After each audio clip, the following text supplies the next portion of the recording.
المرشح سعدي مطلق الشمري. عفوا شاي.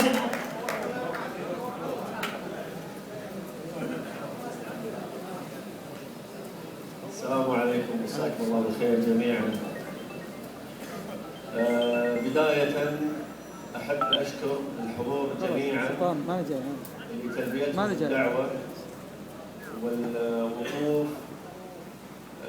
للتأكيد للأخ العزيز سلطان الغيصن أبو سعود الممثل الوحيد لقبيلة شمر في الانتخابات القادمة. أشكر الجميع على الحضور وأشكر المرشحين اللي قالوا الكلمات الطيبة، وأدعم على كلامهم وأقول لهم أعلن قدام الجميع دعمنا الكامل والمطلق للممثل الوحيد مشمر بالانتخابات الأخ العزيز أبو سعود سلطان الغيصن، وهو رجل كفء وقادر على حمل المسؤولية.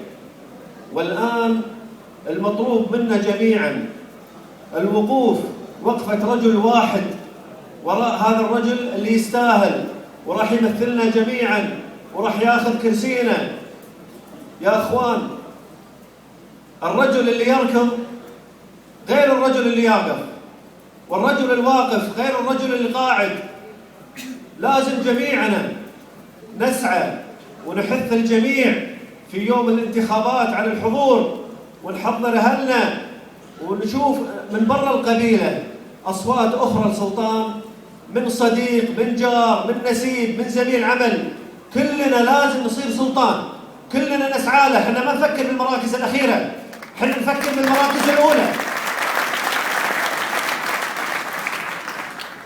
ما في من القبائل في الدائره، من القبائل المنافسه، قدرت انها تسوي فرعيه وتطلع رجل واحد لحد الان.